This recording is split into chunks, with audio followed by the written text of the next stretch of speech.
welcome to the birth of a new dimension.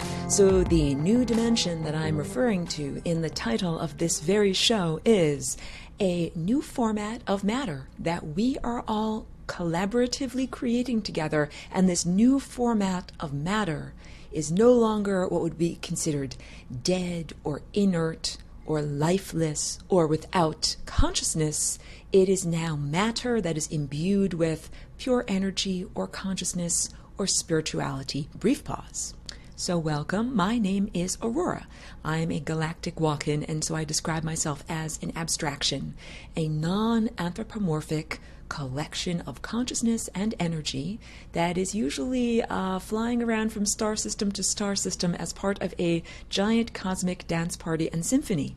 But for about the past 16 years, I'm smiling as I say this, I've been here in this physical human form. So I came in when this, former occupant of this body left, was killed, and I came in, and since then, well, I should say the reason why I'm telling you about that is because the way that I transferred my consciousness or came into this body was by vibrating the DNA of the human body into a new shape, a new oscillation that I name the Flying Rainbow Lasagna. Now, I'm aware that to many humans, that's a funny sounding name. Okay, that's fine. However, it conveys a profound idea. The name describes the shape. It's lasagna because of its resemblance to the curly edge of a lasagna noodle. And we could call it a higher dimensional torus shape.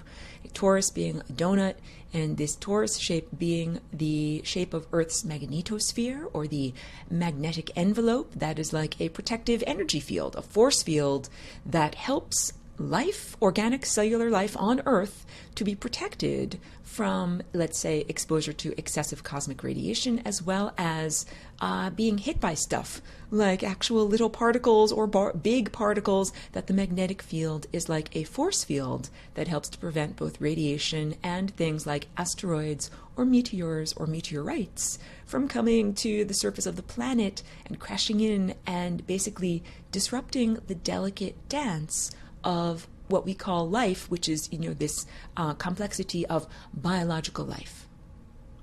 So you have a microcosmic force field that surrounds and interpenetrates your own physical body as if you are a miniature version of the planet upon which you stand. And your miniature force field, you don't necessarily have to worry about protecting yourself from literal cosmic debris, like a meteorite hitting you. However, it is necessary to protect yourself from, let's say, influences that we create this energetic force field around ourselves. And this is like the immune system, or like any protective energetic force field that maintains beneficial qualities on the inside of that force field. And it's also, I would describe it as our time body. So time is a concept that is hard for a lot of people to even wrap their minds around. It's a lot easier when we use visualization. I think for most humans, the visual sense is the strongest. Like mostly we see our way around the world. We mostly don't smell our way around the world, the way a dog would.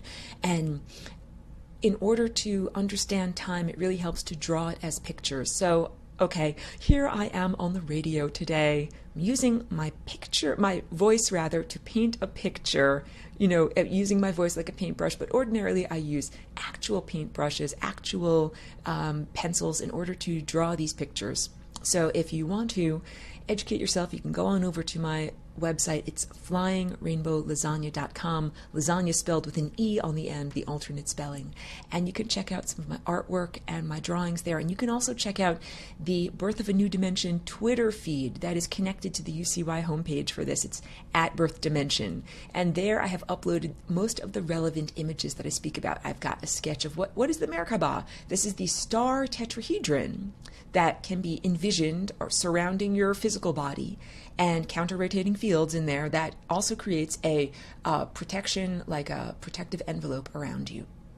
These are all different techniques that you can use in order to be empowered and in order to achieve, with the Flying Rainbow Lasagna, greater degrees of freedom. So again, I bring up my personal story, my personal backstory of how did you even get into this body?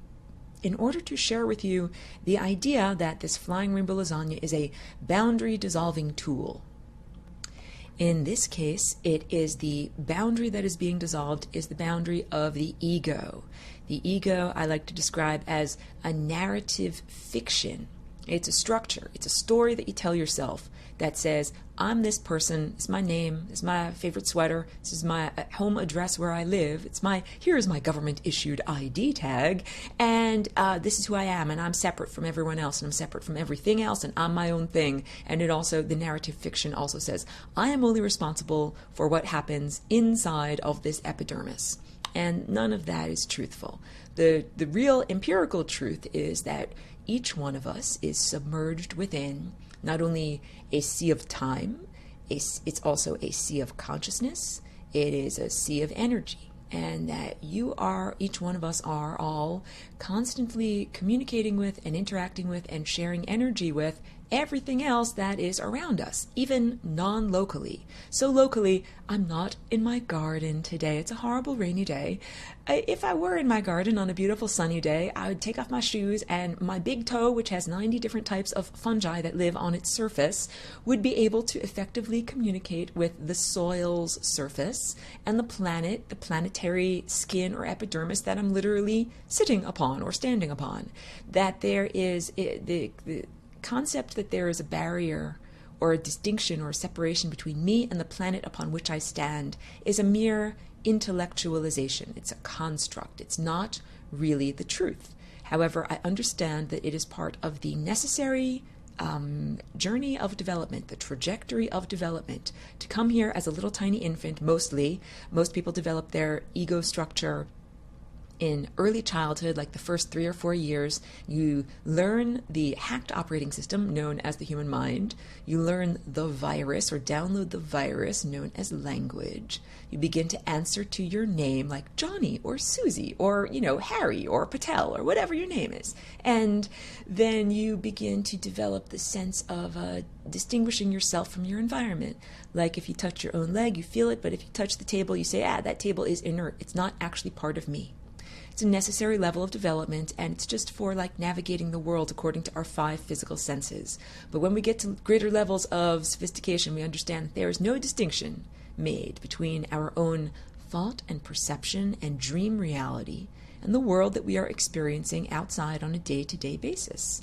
This is the idea that is put forth in quantum physics from the early 20th century.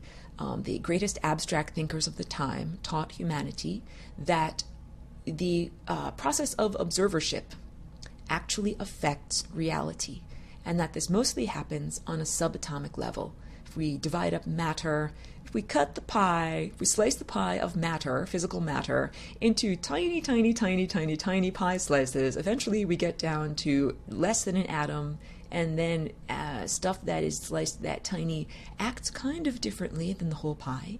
However, it responds to observership. And this is the double slit experiment. It's all this is boring, boring, boring stuff. I'm sure that you know all about this. But the real question is about how we create reality with our perception. Brief pause.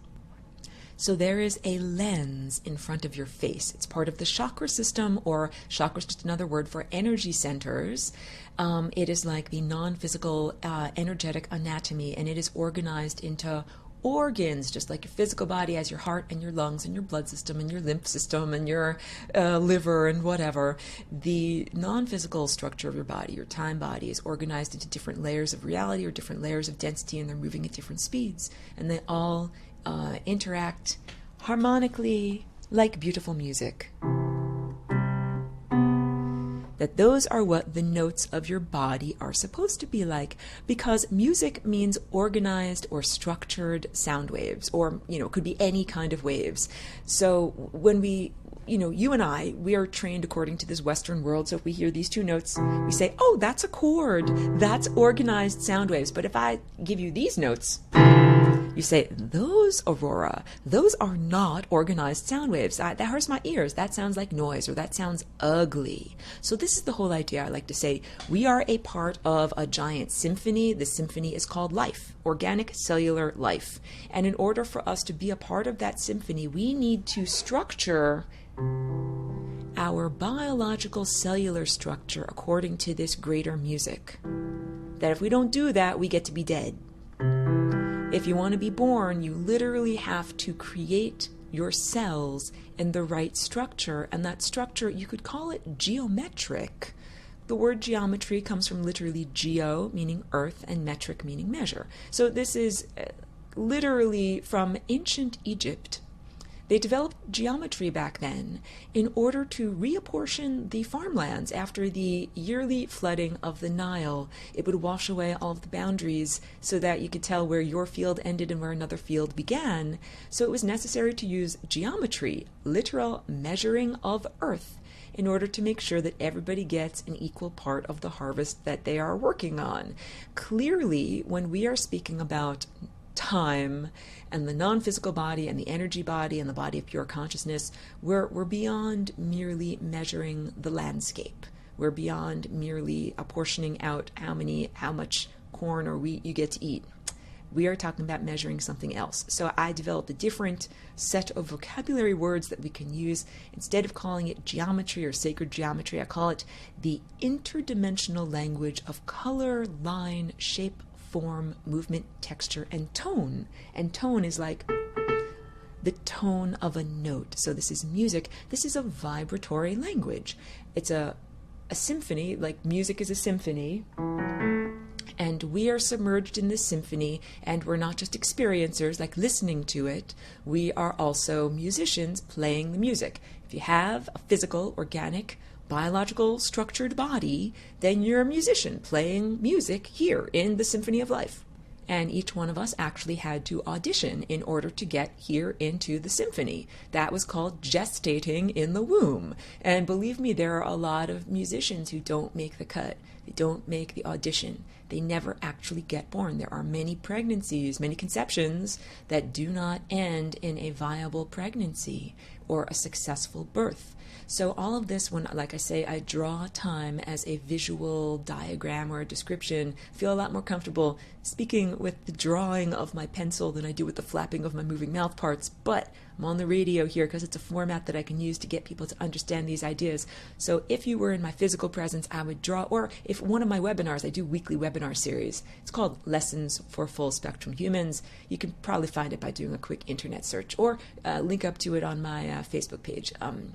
But yeah, whenever I do my webinars, I use the interactive whiteboard to draw the time vortex.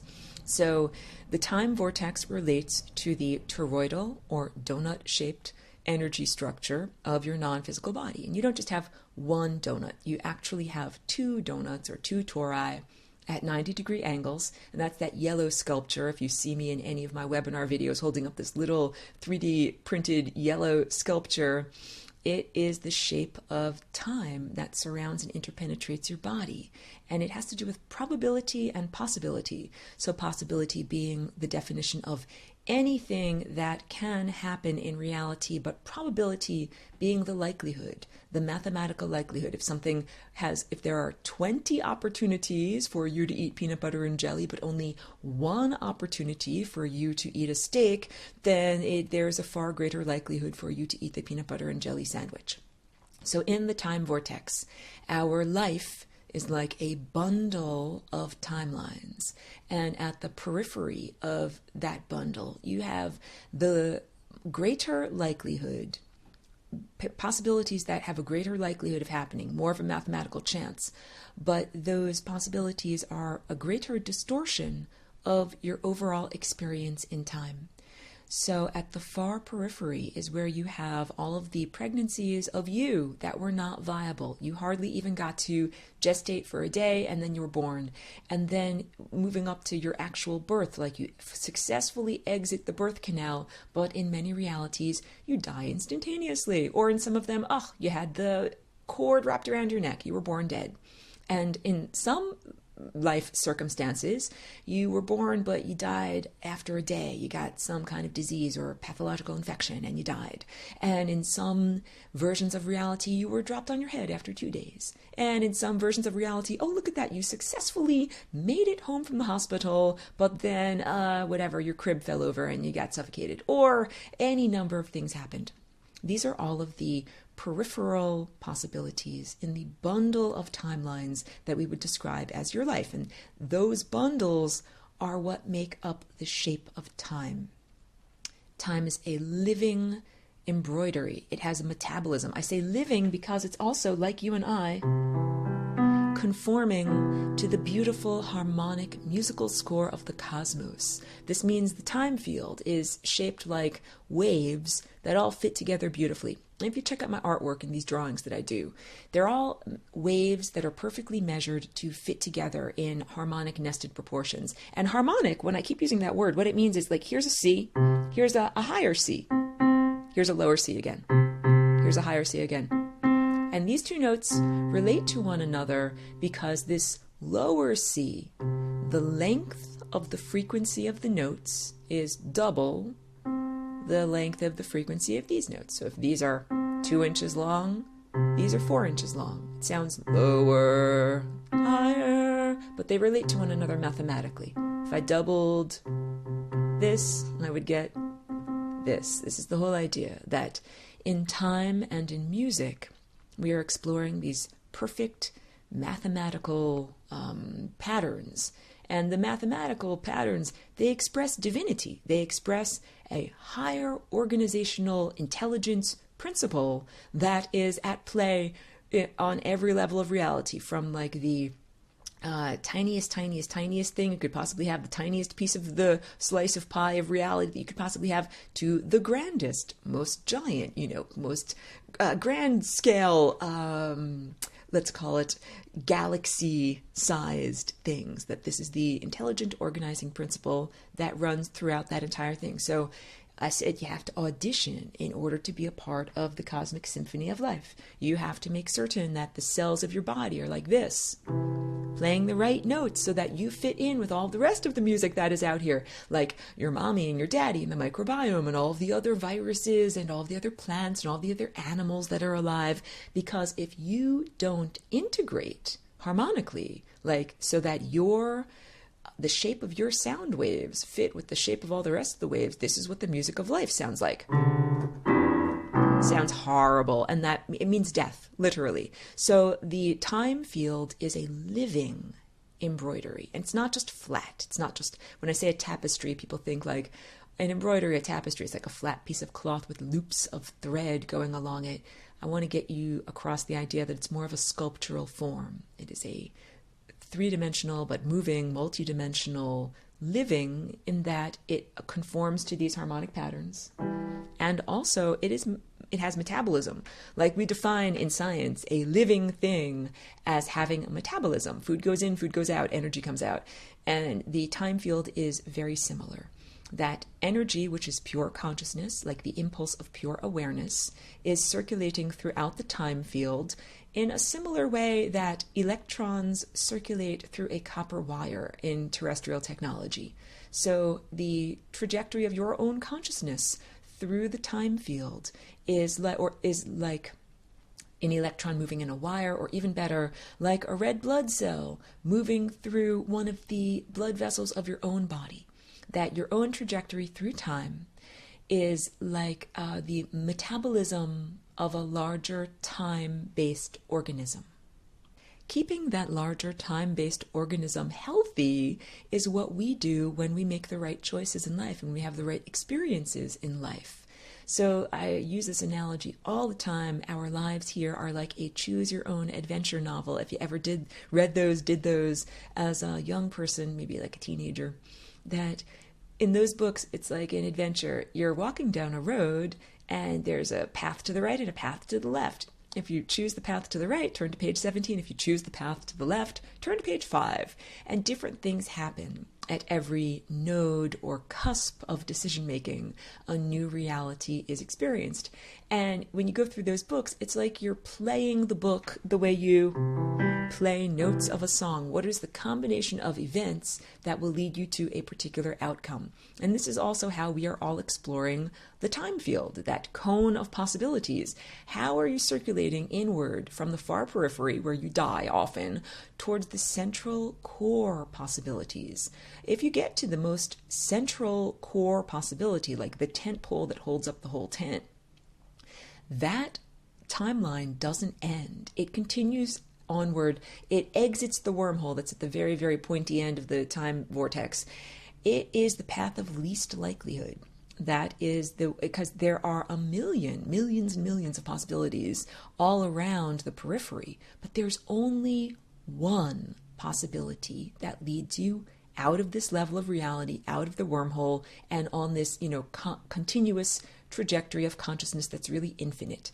And it's infinite in terms of duration, not necessarily in terms of size. That's a pretty important distinction to make. But just bringing this analogy all the way back to peanut butter or steak, maybe there were 20 timelines where you ate peanut butter around the periphery, but only one central core timeline where you aligned yourself with the possibility of a juicy steak. That juicy steak, that's like the experience of ascension. And ascension, it's not analogous or the same equivalent to the Christian biblical literalist rapture. Try to get away from Christian biblical literalism, that this is really about, like, if we are exploring the various different iterations, what can happen when you add together various different combinations of variables in the choose your own adventure novel of your life. If you add together the right variables, like we have done this puzzle over and over and over, we finally did the puzzle in the right way that gave us the combination that brings us out of this level of reality. That's like pressing save on the puzzle. Like, we've gone through all of these other possibilities. We did the work, we did the long division, didn't work out. And then we finally did the long division where everything works out perfectly. And that is the path of least likelihood. And when you get on that path, then this is how you are becoming an ascended master. So according to this time diagram, each one of us has as the inevitable potential in our life trajectory to become eventually an ascended master, or the perfected version of who and what we are supposed to be, the version of ourselves that is eternal, immortal, or undying, does not have is not cut off from, rather, the source that emanated our consciousness, which is also the destination. We are like in a continuous feedback loop with the origin of our consciousness and the destination of our consciousness, even while we are in the midst of this trajectory. And achieving that state of alignment and connection is profound, because we were never made to come down here, like manifest into the physical world of pure, density, but be cut off from our consciousness. It's like your guidance system, and have to bounce around endlessly, hitting the membrane of death and bouncing back to the beginning, and, bouncing around endlessly until you finally find that path of least likelihood. Like, your glasses are always in the last place you look for them. Oh, I just found my glasses. I can stop looking. So, we actually have a very benevolent and divine creator that, like the great composer that made all this beautiful music is not a horrible taskmaster. That composer was not like, let me make the game as difficult as possible so that you have to do every single death before you get to eternal life. That is contraindicated. That is not what actually happened. But this is the backstory. I go through this every episode. Due to the genetic squashing about 10 or 20,000 years ago, humanity now is flying blind without one's higher faculties. And your higher faculties, as I was just describing, that's the lens that is in front of your face in terms of your chakra system or energy system, your layers of non-physical awareness. You have one layer that is, I call it the anthropomorphic filter. Anthropomorphic meaning human level understanding. And this is our interpretation system for when we are in the body at the human level. But it's not empirical truth. Empirical truth, this is truth beyond interpretation. And that happens at the next level when we rise up to, it's at the top of your head, like where a baby's fontanelle is, the level of your crown. Your crown is like the plug where you plug into the power station of higher consciousness reality, and then you get to experience abstraction beyond human interpretation. So if I tell you particle A crashed into particle B, we have a different emotional interpretation than if I tell you person A shot person B with a bullet. We have different levels of interpretation. So at the level of pure abstraction, we're just talking about energy circulating through the time field. We are much less emotionally invested in the narrative experience of actually being a human being experiencing those events, first person experience. So when we start to get into the level of the human filter, our emotions become more engaged. You care more. It's not just an abstraction. And also, there's more opportunity for misinterpretation. Like you're no longer seeing things as just the abstract musical score of possibilities and probabilities. Now all of a sudden we're getting into the human level of experience, and that means we're now interpreting things differently. This is an important distinction to make because right now as humanity, and as individuals, we're at the process of having to raise our energy up from the lower level of the spectrum or ladder up to the higher levels. So we're starting from red, and then we're going orange, yellow, green, blue, indigo, and violet. And then we'll go up to the next octave or the next level of reality. So when we are getting up to this level, we're at the level of the brow. We have raised our energy up the spine from the physical, through the emotional, through the intellectual, like your daily waking consciousness, through the clearinghouse, central processing unit of your heart, through the level of truth and communication, and we've gotten up to the level of anthropomorphic filtered perception. That is the most vulnerable place rung on the ladder, because it's at that level that we're experiencing higher dimensional perception, but running it through the human filter. And the human filter is flawed. And so it just, in the general sense, it's going to be flawed because it is, not at that empirical level. But it's also flawed because about 10 or 20,000 years ago, humanity, the planet, and the human genome over here on Earth got invaded and degraded, and it affected the human perception. It affected the lens through which we look at the world. So understand, it's like if you have bumps in your cornea of your eyes, that's called astigmatism. It means you're looking at the world through a distorted lens and you're not seeing things clearly. For about the past 10 or 20,000 years, humanity has been looking at the rest of the world through a distorted lens, and humanity is not seeing things clearly. And so I use this analogy a lot also on my, weekly broadcasts here. Moving my chair, playing my piano. The analogy of being a domesticated dog as opposed to being a wolf. So the change in genetic structure caused a change in perception. And part of that change in perception made humans much more vulnerable. It meant that humans are not directly perceiving light. If you were just directly perceiving light, you would just be getting direct information without interpretation, and you would not have to eat physical food. This is the whole thing. And if you ask, I love it. People ask me about this, and especially in the past couple of weeks, as more people are finding my work, they're like, Aurora, do you eat food? Oh, this is a good story. So, okay, I'm a sun gazer. I'm a light eater. When I first came here, and I eat physical food too, when I first came here into this physical body in 2001 through the genetic oscillation called the flying rainbow lasagna, I'm like, oh great, I'm here in the world. I'm just going to eat nothing but pure sunlight. And I did that, and I didn't understand why my body felt, weak, and why it got smaller and smaller, and why I didn't feel like healthy and vital, because I had to learn. We're in a transition. We're in this period of overlapping realities and transition, and that includes your body. I thought, this would be, I'm snapping my fingers now. Instantaneous. I thought I would instantaneously be in a new reality with the body functioning in a new way. I didn't understand immediately that it would be a slow transitionary process. And as I stated, it's been about 16 years. So clearly I have had to, this is about love and acceptance, like real cosmic self-love. I had to say, I'm going to be here for a little while. I'm going to have to figure out food. So yes, I had to figure out food. And at first I didn't know what are the incorrect substances to eat or how to ingest them or like what is proper diet and nutrition. That was all, I was submerged and had to figure it out very quickly. So, yes, people ask me about if I eat and what I eat. Yes, I eat physical food. I eat physical food.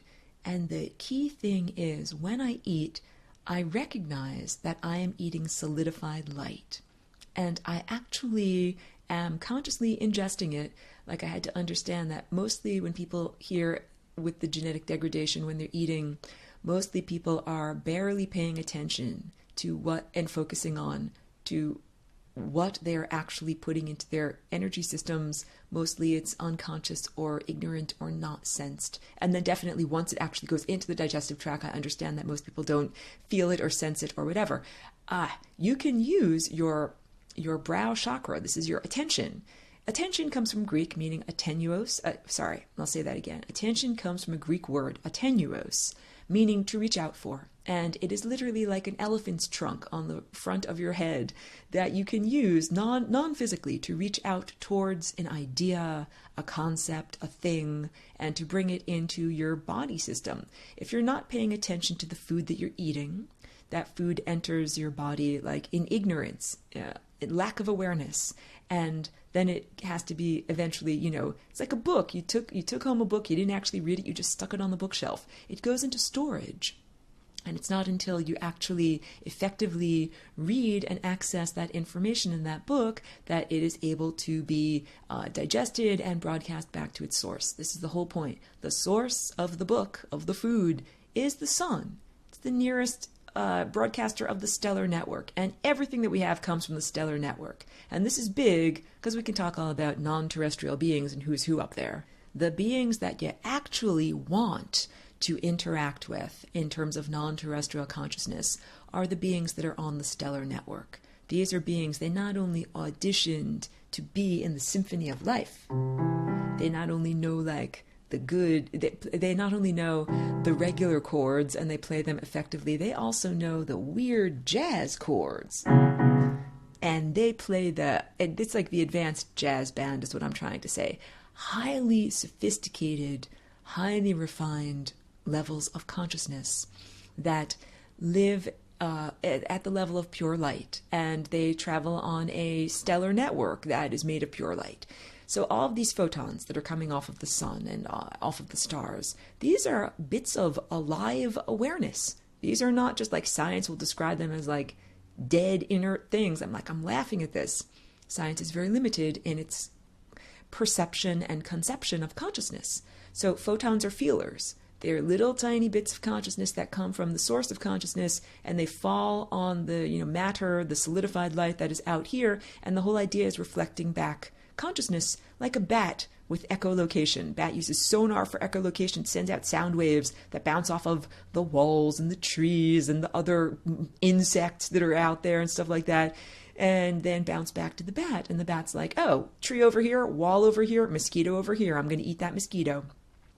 We are supposed to be sending back, reflecting back our experience of solidified light here in the physical realm back to the source that sent all of this consciousness and energy and light back to us, out here to us.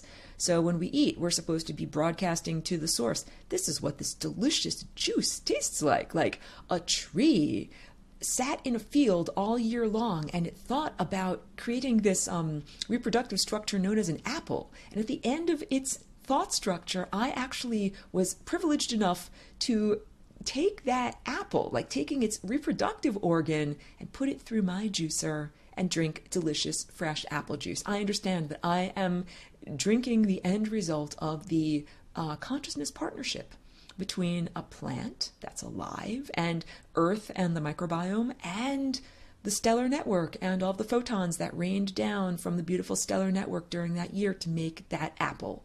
So, like I'm saying, I understand that humanity at this point, like there's just a lack of consciousness and people aren't understanding the profundity and sophistication of the system that they are a part of. When I do this broadcast, I'm trying to say, please reacquaint yourself or become aware of the amazing, sophisticated network of consciousness that we are connected to. That, there's literally an agenda, a dumbing down agenda to take you away from your own natural body, to take you away from the natural world, to take you away from your true forms of consciousness, and to make you act in an unnatural way and use your mind in an unnatural way. Just a brief pause. So yes, your true mind. Your true mind is the mind that you experience when you are in bliss. And around here, I understand that being in bliss is considered to be a privilege. Like, oh, you're so lucky, you're in bliss. Bliss is actually your birthright. You were born like a little tiny infant into this state of bliss.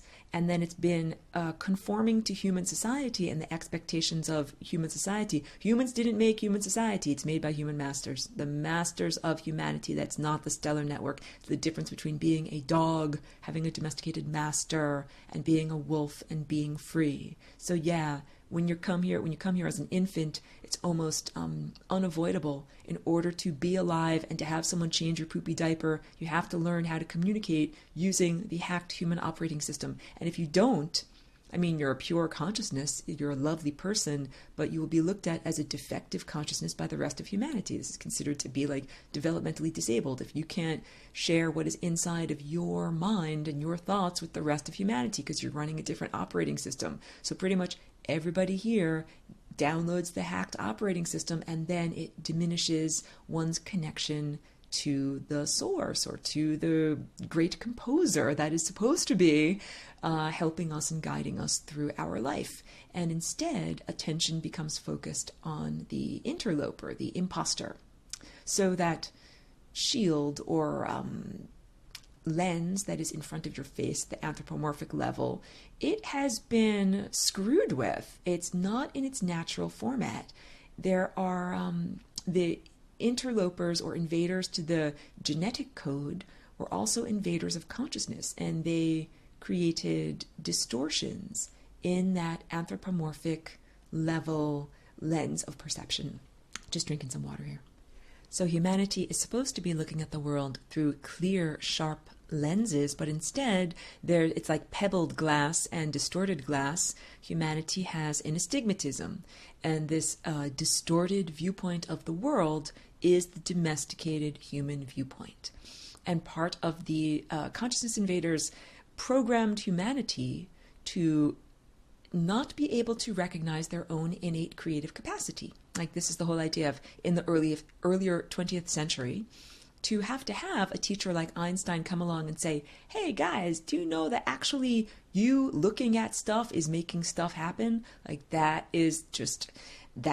had to be shown scientifically to humanity, because humanity has been programmed with this narrative fiction that you don't create your environment, that you are somehow separate from your environment. Like this idea, like if you, if you turn around or close your eyes, that the world still exists without you. It's filled with hard-edge objects. This is objective materialism. Objective materialism was a step up from like rampant superstition, which was, from the Dark Ages, a rather plastic or malleable view of reality that was often used for malevolent, applications. I would say like, I have no evidence, but you're the guy that stole my goat, so we're going to kill you. Like that's not okay, actually. So, looking for empirical evidence was a step up from superstition. However, it is a profound spiritual truth that you are not separate from your environment. So just like the fetus developing in the womb goes through the stages of biological development, like tadpole to monkey to human, in our adult lives, or lives as we are developing as humans, we go through the stages of development where at first we create the distinction between self and context. And then at a certain point, it is necessary to make that membrane porous or communicative so that things can move across that membrane, so that it's not like saying everything that is inside of this membrane can never talk to or touch or communicate with everything that is outside of this membrane. What is outside of the membrane is the rest of the world. It's other people, quote unquote. It's experiences. It's hard-edged objects. But all of those are mental creations of your own interior realm. That we are literally dreamers in conjunction with Earth, who is the great dreamer, using our minds to project this level of reality. All of this, so many words and the flapping of my moving mouth parts for us to get to this realization so that we can understand, we can make a better reality. Because when I have this recording that I did where I used the analogy of making cookies in a factory. Like you make dough with your mind, and then the dough is put through a commercial ovens and the cookies get burned. They just get stamped out in a process that is conformity and expectation fulfillment, and then they are just not handcrafted. This is the whole idea of reality creation being taken out of your control and instead being co-opted by these invaders of consciousness. So, I mean, I've also been doing this radio show for about 3 years now. It's quite amazing.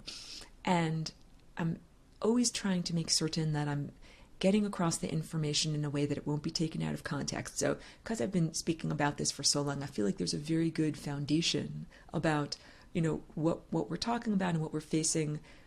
And this whole idea that in this moment, we are giving birth to the new reality where there's no longer a distinction between your inner realm and your outer realm.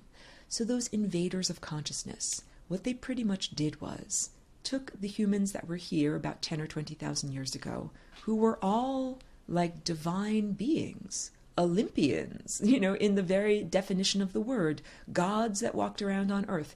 We are meant to be divine miniature gods on earth. So this is why the whole idea of having a religious intermediary, someone that you have to pray to for intercession, is inappropriate. And I'm not just pointing the finger or condescending to earth religion, like, I'm a visitor from somewhere else and I came here and you're all so stupid and lame. No, not at all. I'm not saying that at all, because I really understand that being here and being genetically degraded and cut off from those broadcasts from the source makes humans feel very alone, very uncertain. This is like the genetic degradation of a domesticated dog. I use this analogy. The dog that I once saw being walked by its master across a busy intersection. And that dog is like confused and nervous because everything is loud and it's hard to understand things. And it looked at its owner so adoringly and was like, I love you, master owner, because you keep me safe from all of the traffic and help me to know where to go and bring me safely across the road. This is like humans right now are acting like domesticated dogs because your higher faculties have been corrupted or made so that you can't use them effectively. So you're looking through eyes that have astigmatism and the world is distorted and you can't see what's actually coming at you in the future and navigate the time field effectively. So you say, I feel small and I feel afraid and I feel inept or like I can't make things happen effectively in the world. And part of what the masters programmed in genetically was this idea of an intermediary, like a sky god, man with a beard. And I understand how comforting that is. That's like having a master that you look up to and say, sky god, tell me what to do. Like whomever it is, if it is Jehovah or the Lord or Jesus Christ, these are all structures, like narrative structures that humanity has created in order to have a being, an externalized being to ask for assistance from. And I'm really trying to get across the idea, not like that you are lame or bad or wrong in any way for requiring comfort or for looking for that master to help you across the busy intersection. I want humans to understand that flying rainbow lasagna, this is like the opportunity to rearrange your DNA and not have to need a master anymore, because all of a sudden your eyesight gets clear. All of a sudden you don't have an astigmatism and you can see the time field clearly. All of a sudden you say, wait a minute, I actually don't need to have someone else to tell me what notes to play because I know that's the right note because I can see what I'm supposed to be doing. And then that's the next note. I know that's the next note because I am musically literate and I can now read the time field. So when you have a wonderful synchronicity, that is an example that you are playing the right notes. You're like, I just said this particular phrase and I turned on the radio and the announcer said that same exact phrase. That's not by accident, that's a synchronicity. Or anything, a person was telling me this cute story. She got like the telepathic idea that she should just make a sandwich, and she was walking up the stairs to give it to her son at the exact moment that he was walking down the stairs in order to ask for lunch. So that's like saying they were both perfectly embedded in the time field, doing exactly the right thing at exactly the right time. We are supposed to be like trapeze artists, where, one artist is swinging on the trapeze towards the person that's going to instantaneously catch them at just the right moment. And timing is everything in this dance. So being an adept participant in this musical symphony called reality, it means that we'll start with your body, because your body is what you are totally in charge of. Like, you might not be in charge of other people's bodies or society in general, but you are in charge of your own body. So you get to restructure the DNA and the song that your own body is playing. You get to restructure your own metabolism. It's like tuning your own instrument. So about 10 or 20,000 years ago, some invading force came to our planet and took the guitar strings of each one of our bodies and turned the pegs so that instead of perfectly harmonically tuned strings in our DNA, everything was like this. So now we can use Flying Rainbow Lasagne to retune the strings of our DNA so that now we're actually playing music. And that means your body doesn't have to experience disease and decrepitude anymore. I know, it's pretty amazing, because human society has programmed everyone to believe in the inevitable necessity of not just chronological aging, but decrepitude and disease. So it means, like, we're not just moving through time. Moving through time would be fine. But the idea that as you move through time, like, why should you, after 5 years, be less able to run and jump and play than you were 5 years ago? Why? Why in the world? That doesn't make any sense to me. Like this piano that I'm playing, I've had it for more than 5 years. It still sounds good. It's an electric piano. But it doesn't stop playing the right notes just because it's moving through time. This is a genetic program that humanity is running. The idea that as your body moves through time chronologically, it ages into decrepitude. That's not right. How come we come here as little tiny children with boundless energy? Little kids, like, you can't get them to stop running around and playing. You can't get them to go to sleep at night. And then at a certain point, by the time you are 18, 19, or 20, you need a cup of coffee to get out of bed in the morning and, drag yourself around like a zombified person. And then by the time you're 30, you have back pain. And by the time you're 40, you have knee pain. Like, that is not normal. It is not part of the intended structure of our journey through time to become less and less vital and more decrepit until eventually we hit the membrane of death because our body can't function anymore. No. That was not what we were intended for. We were intended to be like perpetual motion machines. Because imagine if we actually were running our bodies, not like inefficient steam engines where, you put food in and it makes steam belch out and then poop comes out.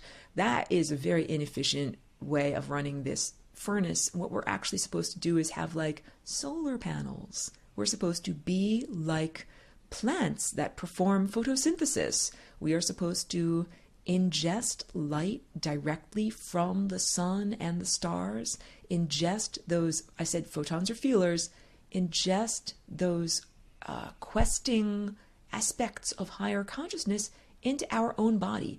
It's ingesting possibilities. That tree that sits at the end of my driveway, it ingests the possibilities of making an apple all year long. And some of those possibilities actually result in real apples.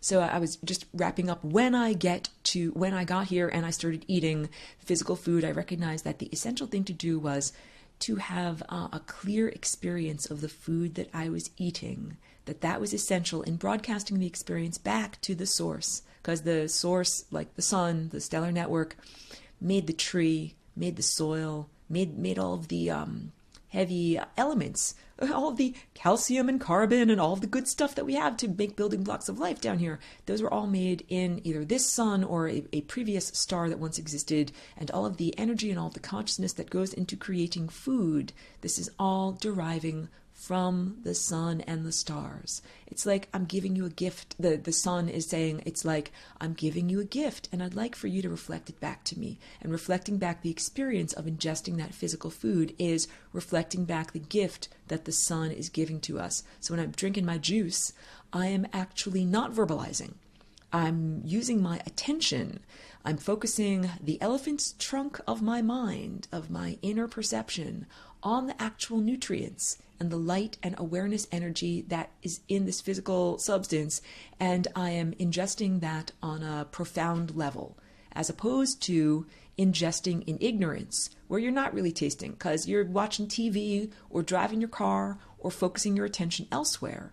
And then those nutrients that came inside of you, you didn't actually broadcast back to the sun.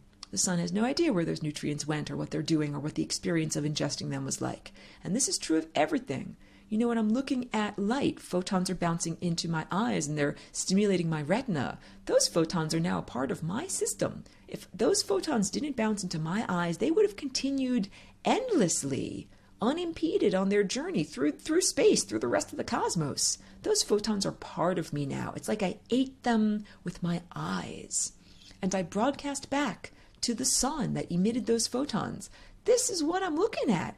I'm looking at a plant that is sitting on my windowsill. I'm looking at a crystal that's sitting next to the plant sitting on my windowsill. And I'm not verbalizing. I mean, I'm narrating this right now because I'm on the radio and everything, but the real broadcast is a non-verbal broadcast. So I said, human operating system is hacked, language is a virus. Constantly speaking and constantly verbalizing the inner dialogue in one's mind is the static on the line that makes it so that the sun and the rest of the stellar network can't actually tell what's going on in your life. And the sun and the stellar network and higher consciousness cares profoundly about what each one of us are experiencing. What we're experiencing down here, this is not just an abstraction. This is not just some distant reality like, oh, like I'm a farmer, I'm going to sprinkle some seeds, let them grow and come back in a year and see what's growing. That is not what the stellar network is like. The stellar network is more like I'm going to intentionally place a little seed here in this peat cup and I'm going to water it every day. I'm going to, sprinkle magic fairy dust on it. I'm going to transplant it. I'm going to, prevent weeds from growing around it. Like the stellar network is absolutely cultivating us and caring about us on not only the level of your macroscopic body, but the level of every one of your cells, the mitochondria that make your cells function, the molecules that make up the cells of your body, the atoms, the subatomic levels of your atoms. The stellar network cares profoundly about you on every level, down to those little tiny subatomic particles. There's no difference between your trajectory and this larger metabolism of the larger entity of consciousness that we are within. So healing the time field, this is like rectifying your own journey through the time field, is part of healing this larger entity, removing the fatty deposits. Just like a human body can have, too much cholesterol, fatty deposits. They're literally undigested experiences, undigested emotional experiences that block up people's veins and arteries so that blood cannot effectively get to the heart. These undigested emotional experiences, these are like the undigested traumas, negative emotional experiences that have been occurring in human society on Earth, but also in our solar system. Earth experienced a traumatic injury 10 or 20,000 years ago, but so did our whole solar system. And guess what? Mars was attacked way earlier than that. Venus was attacked. There used to be a planet between Mars and Jupiter that is now the asteroid belt. That planet was attacked. The asteroid belt is like a corpse. You're looking at a corpse that used to be a living planet. And living meaning it made music. It had consciousness that was organized according to harmonic vibratory structures.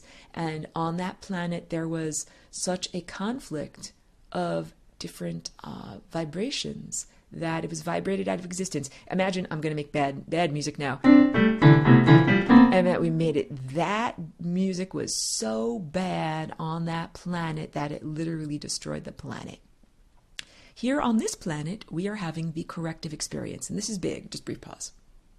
Because when people experience a traumatic injury, car accident or rape or something that happens, it creates an expectation that will be the template for future experience, unless you have the corrective experience. So I had a friend, she was in a terrible car accident when she was a young person. We were driving together like decades after she had recovered from all of her injuries, and I took a sharp turn driving onto the highway, and she was white-knuckling, holding on to the dashboard. She was really afraid. I apologized to her. She told me it's residue from what she experienced. And it takes a long time for a person like that to drive in a car safely and many, many times go around a corner and recognize that you're not going to drive off the highway. You're going to be okay, because that trauma creates such a deep impression of expectation. So when Earth got raped about 10 or 20,000 years ago, that was highly traumatic to all of the life organisms that are here on Earth and in our whole solar system. This is collective trauma that is held in the expectations that people right now still think, that we're going to have some kind of an earthly cataclysm, like pole shift or human-created cataclysm, something nuclear, something like that. And I am here in order to seed the meme, give you a new idea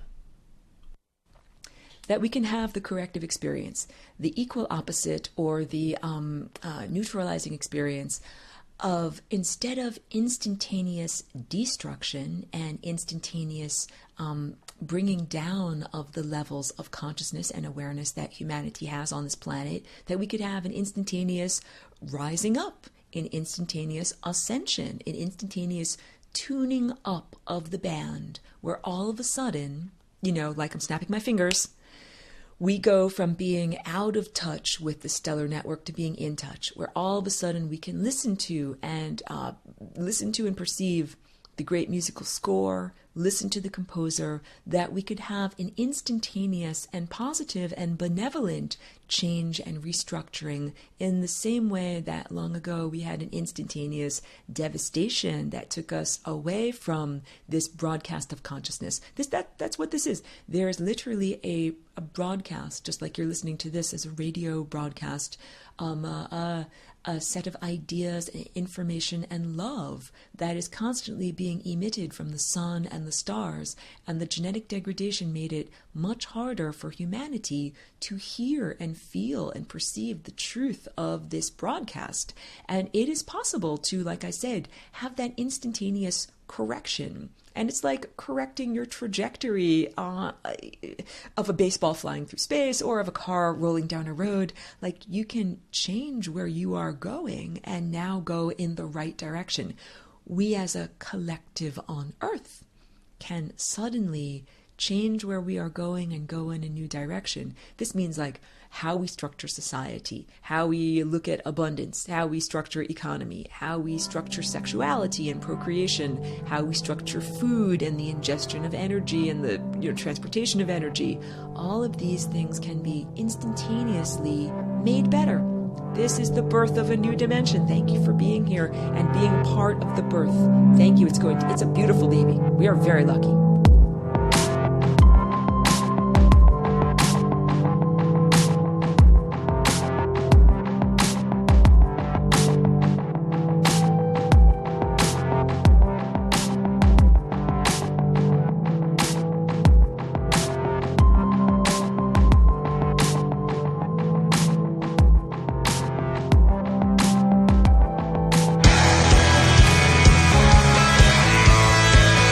My name is S.M. Gibson, and I am the host of